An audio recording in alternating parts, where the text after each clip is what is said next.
Eso sería como la agenda de hoy. Y ahora vamos un poco ok, voy a mover esta barra para que se vea. Dice así. Dice de la siguiente manera. Voy a ver por acá.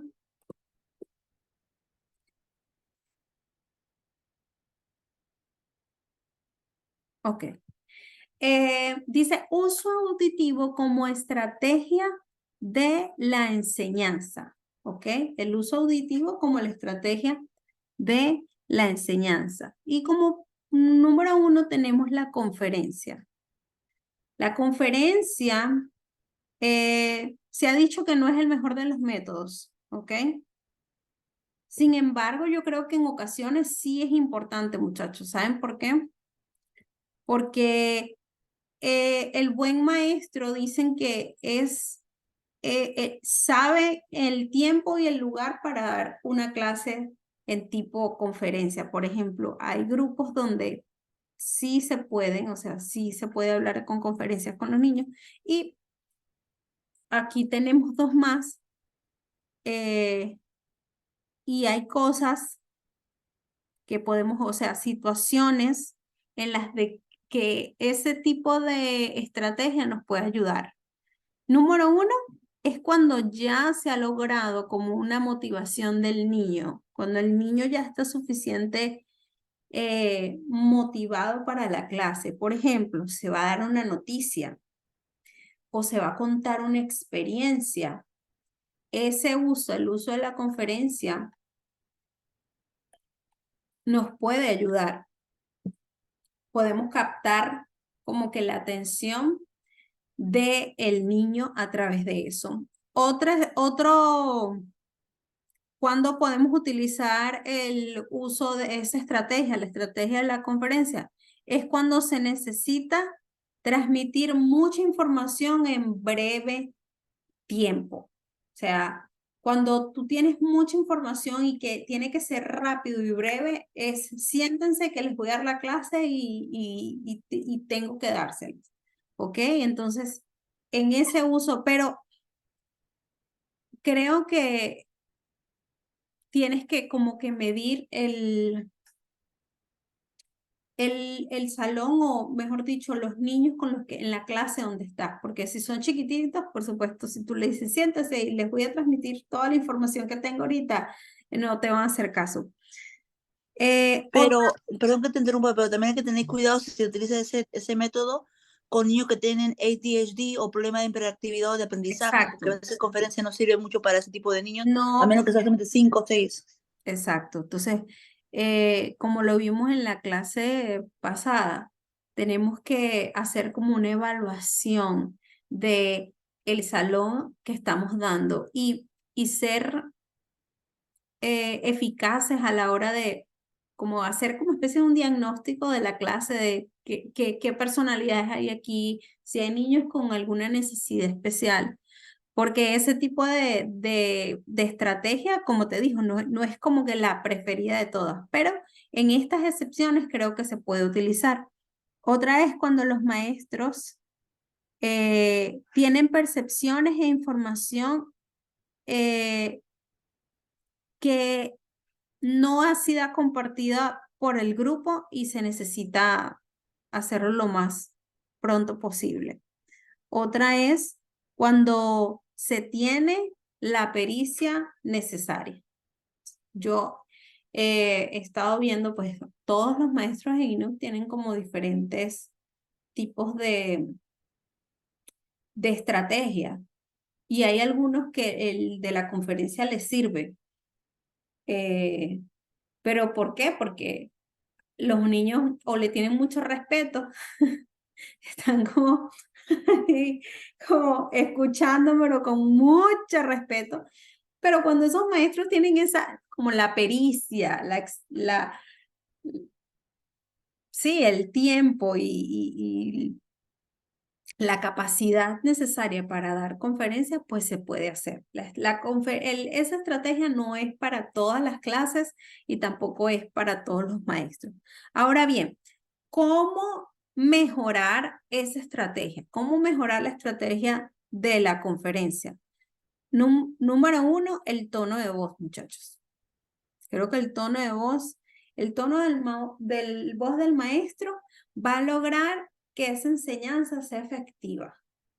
Entonces, no es gritar, pero sí es, por ejemplo, es mover los brazos, es hablar, es decir y dramatizar y expresar como con tus manos y tus ojos y tu boca, que todo tu cuerpo para poder como que lograr la atención. Entonces, si yo estoy O hablando, sea, lenguaje corporal, facial y visual, algo así. exacto, es abarcar todo en la conferencia. Por ejemplo, si yo voy a hablar acerca de, no sé, pongamos un ejemplo del campo de fútbol, puse yo aquí, el campo de fútbol, y llegó Messi. ¿Cuántos conocen a Messi? Todos van a decir, yo conozco a Messi. Y entonces llegó Ronaldo. O sea, siga poniendo el caso de fútbol, pero puede ser el caso de cualquier situación bíblica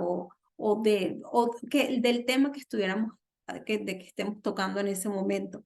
Tenemos que aumentar el interés del niño a través de la creación de ademanes, de mover las manos, de abrir los ojos, por ejemplo, yo siempre agarro como un niño en específico. Vamos a poner un ejemplo, Carlitos. Entonces yo estoy dando la clase y siempre me refiero a Carlitos. Y ¿verdad, Carlitos? Que sí. O ¿verdad, niña? Que sí. Así como que voy diciéndoles su nombre para que ellos, sobre todo los que están como distraídos, les digo el nombre, no les digo cállate, no les digo hagan silencio o presta atención. Claro, cuando es excesivo ahí sí se lo digo, pero trato de involucrarlo en la conferencia. Entonces, cuando tú involucras al niño en la conferencia, eso ayuda a que el mensaje primero que el niño que está interrumpiendo sea parte del mensaje y segundo que los demás puedan prestar atención y escuchar. ¿Ok?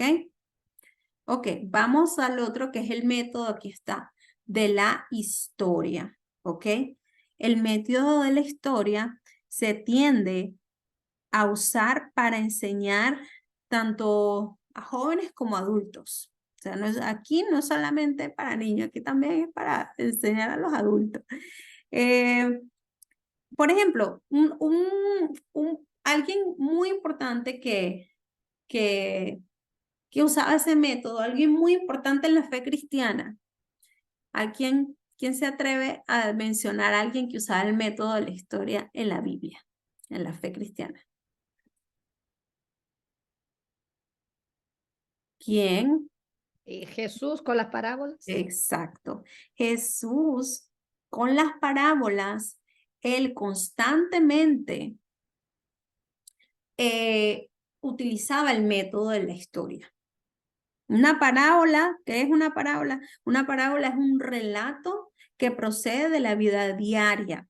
Es algo que se narra, que ilustra alguna verdad, pero es algo que hasta un niño lo puede entender. Entonces, cuando Jesús hablaba, él le hablaba no solamente a adultos, sino también a niños, y todos podían entenderle.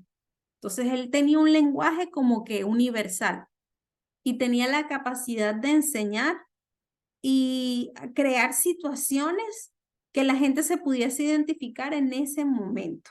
Entonces hay historias realistas, pero también hay historias imaginarias. Hay historias de sacrificio, hay historias que con la idea es llevar al alumno a ser beneficiado a través de esa historia. ¿Ok? También las historias pueden provenir de experiencias personales. Por ejemplo, cuando yo era una niña y contarle cuando tú eras una niña, lo que tú pasabas tu día a día cuando tú eras una niña. Puedes contar historias, no, la semana pasada yo iba caminando y se me cayó el café y me sentí frustrada y me sentí mal. Entonces, la semana pasada fue que conté de un niño, la clase trataba del amor, pero también trataba de los celos y de la envidia y cómo ese niño, a través de la historia, que fue una historia, yo utilicé este método de la historia, a mí me gusta mucho este método, el niño se sintió identificado y pudo como que ver su problema y lo que él estaba viviendo en ese momento. Y pudo reconocer, porque es que los niños son tan bellos, que ellos no están como nosotros los humanos, como que, ay no, yo no peco, ay no, yo no siento envidia, ay no, yo no siento celos. Ellos como que de una vez, ¿y ustedes sienten envidia? Sí, yo siento envidia. ¿Por quién? Por mi hermano. Y lo dicen así, y está bien, por eso es que la Biblia dice que el que no se haga como un niño no puede entrar al reino de los cielos, porque los niños son los que son capaces de quitarse como que la máscara de hipocresía y de ser honestos, ser sinceros. Entonces, este método está bastante interesante y se puede encontrar hasta Jesús lo utilizó. Entonces, para este método, eso sí, el método de la historia es muy importante, pero para tú poder utilizar el método de la historia, tú tienes que conocer la historia. Porque si tú utilizas el método de la historia, pero no te sabes la historia y confundes a Jonás con Joaquín, a Pedro con Barrabás, entonces vas cambiando los personajes y hay niños que son muy listos, hay niños que han escuchado más Biblia que tú y que yo juntos porque tienen toda la vida, desde que estaban en la barriga, escuchando la Biblia.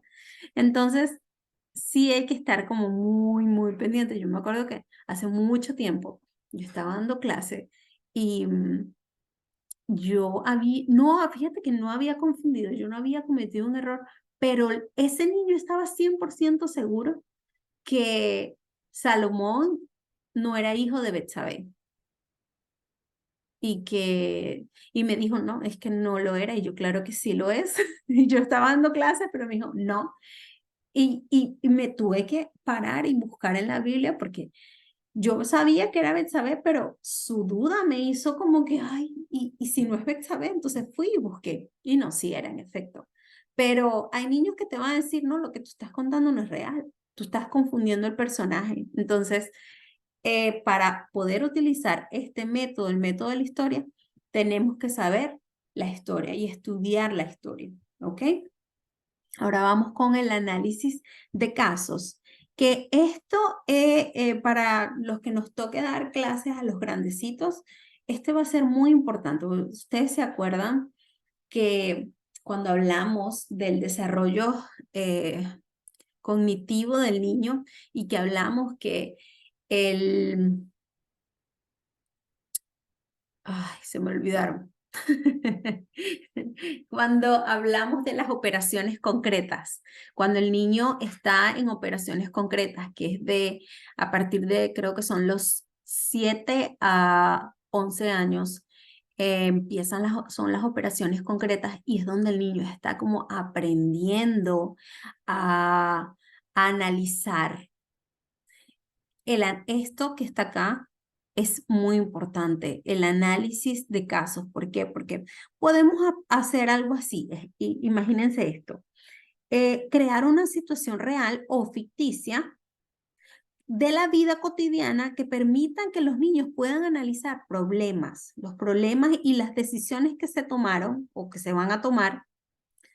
Y puede ser, por ejemplo, bueno, hoy les voy a hablar acerca de un adolescente cristiano que está, eh, está rodeado de sus amigos y de repente se salió de la escuela y lo están obligando o le están diciendo para que compita a ver quién se bebe más alcohol, algo así. A ver, consiste en quién puede beber más alcohol. ¿Qué creen que pudiese ser ese muchacho? Entonces ahí el niño se va a interesar y va a decir como, oh, ese muchacho no debería de hacer eso, porque se va a terminar en problemas. Entonces allí ellos Creo que es el análisis de casos es la herramienta principal para hablarle a los niños temas difíciles que tal vez para nosotros los adultos es como difícil tocar, como por ejemplo las drogas o el alcohol. Y créeme que los niños a veces uno como que no menosprecia como su capacidad de análisis, pero los niños son muy inteligentes. Y así ellos se dan cuenta y analizan, o no hay que beber alcohol, está mal lo que le está haciendo, y qué va a pasar el día de mañana cuando ellos crezcan un poquito más y se vean en esa situación, se van a acordar de la clase.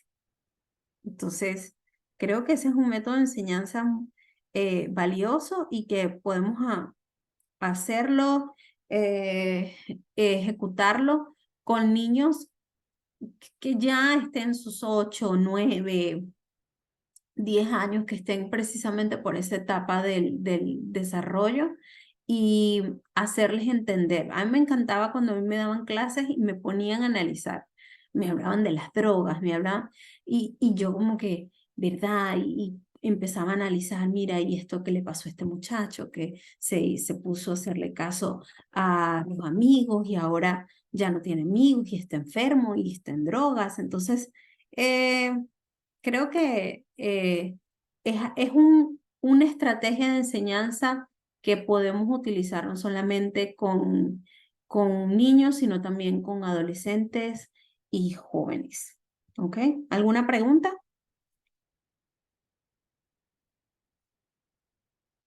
Bueno, voy a seguir. Ok. El siguiente es el uso visual como estrategia en la enseñanza.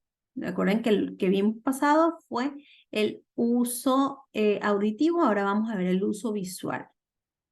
Y aquí podemos ver varios usos visuales, por ejemplo, la pizarra.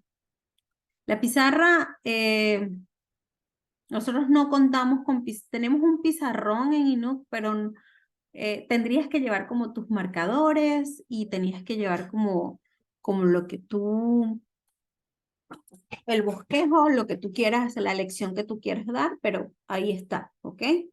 Eh, la pizarra tiene una ventaja que es que los niños automáticamente cuando ven algo en la pizarra, ellos quieren anotar, quieren escribir, por lo menos los que saben escribir.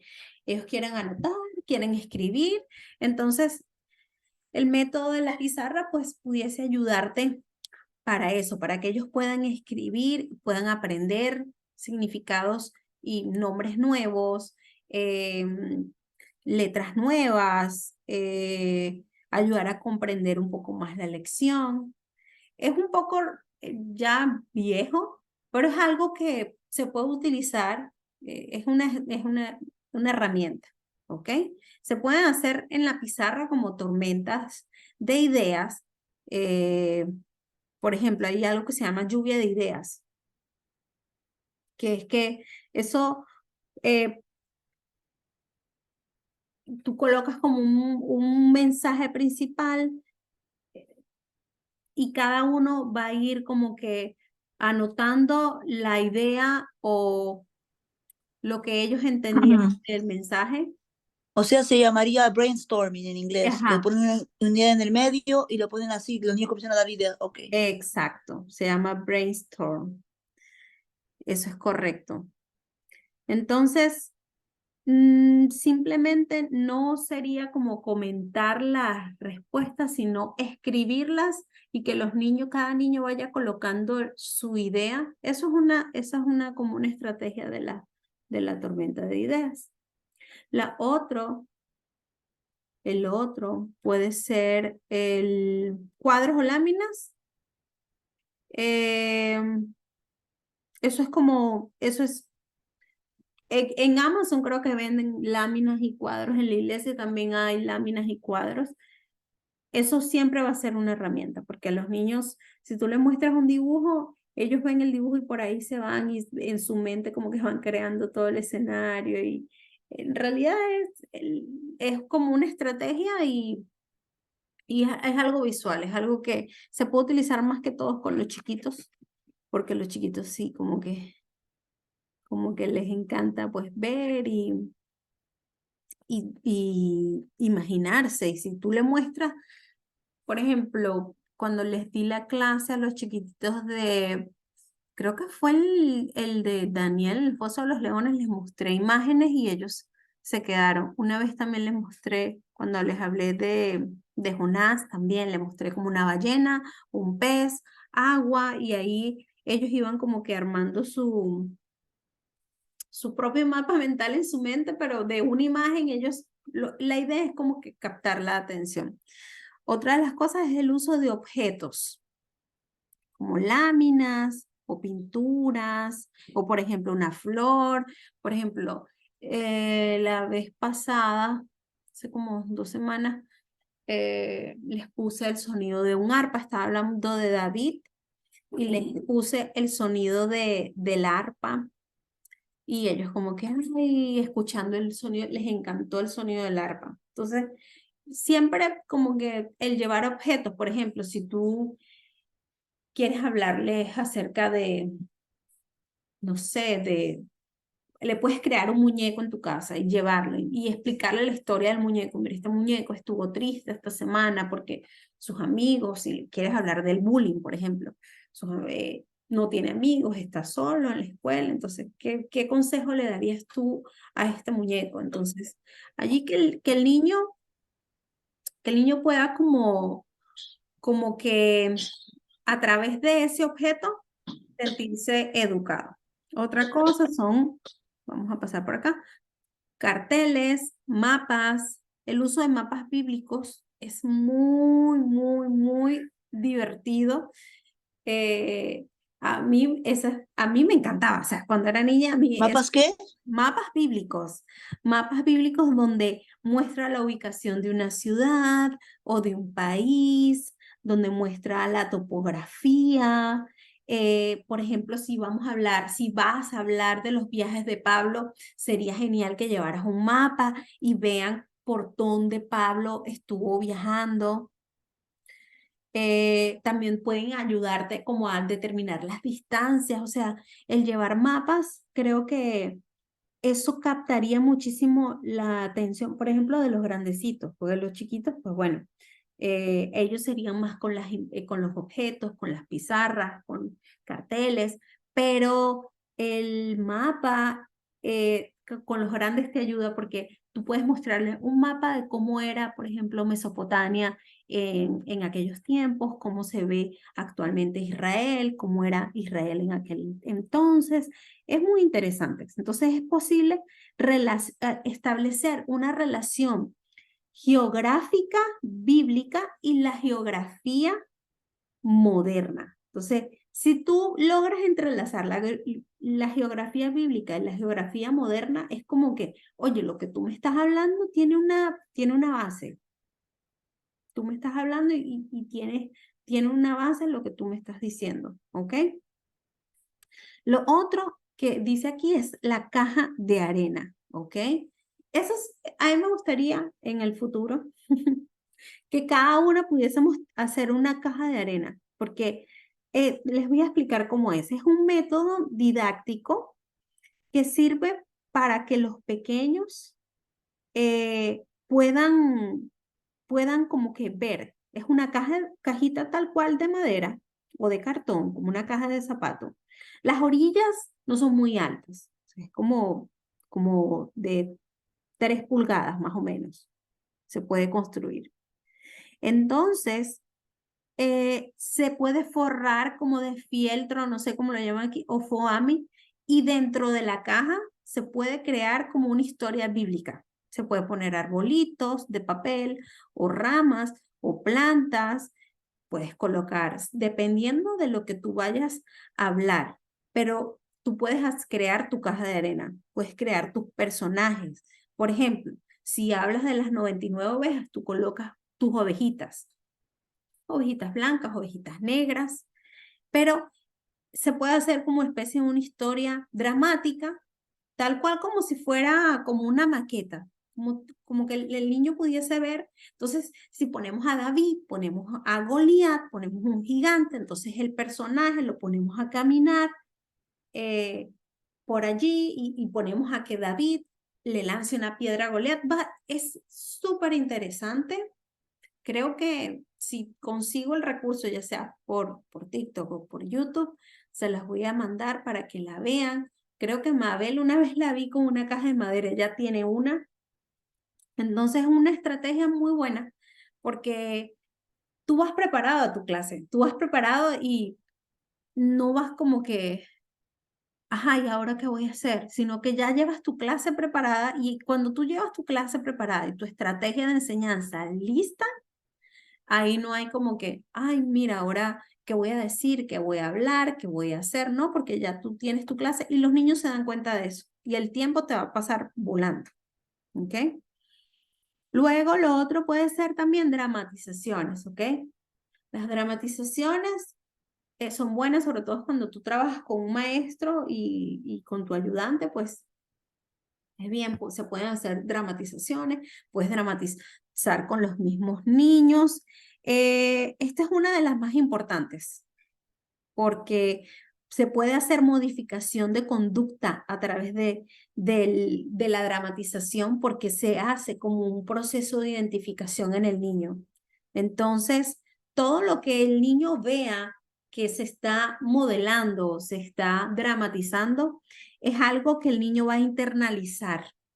Entonces, si tú haces una dramatización donde simplemente donde vas a mostrar valores, vas a mostrar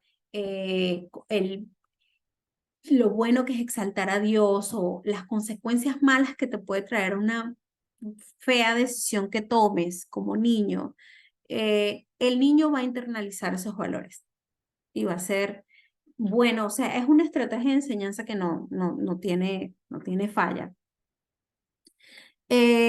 Ok, lo otro serían videos. Las películas son, aunque hay gente que no le gusta, pero las películas en realidad logran mucho llamar la atención y asegurar el interés de los niños. Entonces, a pesar de que hay personas que dicen no, que es riesgoso o que el maestro se queda limitado como en segundo plano, tenemos la capacidad de luego de la película hacer preguntas. Entonces el maestro no es que se quede de segundo plano, ay, le puso una película para entretener a los niños, no, porque tú de esa película tú vas a preguntar y vas a asegurarte de que va a haber un equilibrio entre la diversión, ¿verdad? Pero también va a haber aprendizaje, ¿ok? Entonces, no necesariamente si no hay diversión, perdón, si hay aprendizaje, no hay diversión. En Inuk, ¿cuál es el lema de Inuk? Es donde la diversión y la fe se juntan. ¿Ok? Si hay fe y hay diversión y hay aprendizaje, eso es como que lo ideal. No necesariamente el niño, porque se sepa un versículo de memoria, quiere decir que está aprendiendo. ¿Ok? No necesariamente, porque puede ser que esté aprendiendo, pero es un niño que a cuesta de que está aprendiendo, tal vez alguien le está aprendiendo porque lo castigaron o porque lo amenazaron o porque lo manipularon, o está aprendiendo porque no es porque quede en su memoria, sino porque lo está viviendo, que es lo que queremos. Amén. Bien, ¿alguna pregunta de por acá? ¿Todo bien? ¿Alguna pregunta acerca de la... Una pregunta, ¿se puede combinar la estrategia de dramatización con video y películas o no se puede combinar ninguna estrategia con otro? O todo tienen que ser únicas. Claro que sí, tú puedes utilizar todas las herramientas que tú quieras, porque imagínate esto, que a ti te enseñen, por ejemplo, la tabla de multiplicación, ¿verdad? Que te la enseñen escribiéndola, pero también tu mamá te la muestra en una ficha y tú puedes verla, pero también hay una canción de la tabla de multiplicación y tú la escuchas. O sea, si todo eso se combina, si todas las estrategias se combinan en una clase, sería espectacular. Sería un éxito. No quiere decir que si usas una estrategia o 2 estrategias, tu clase va a ser un fracaso porque no necesariamente es así. Yo a veces en mi clase utilizo mucho lo que es video, canción, juego y también la conferencia. ¿Ok? Puedo utilizar esas 3. A veces los pongo, hay una clase que está escrita. Gracias. Tenemos como, a la orden, siempre tenemos como, o sea, tenemos la opción de imprimir algunos papeles que traen juegos. Tenemos esa opción. Entonces, en realidad puedes usar todas las estrategias que quieras para que las estrategias que tú consideres para que tu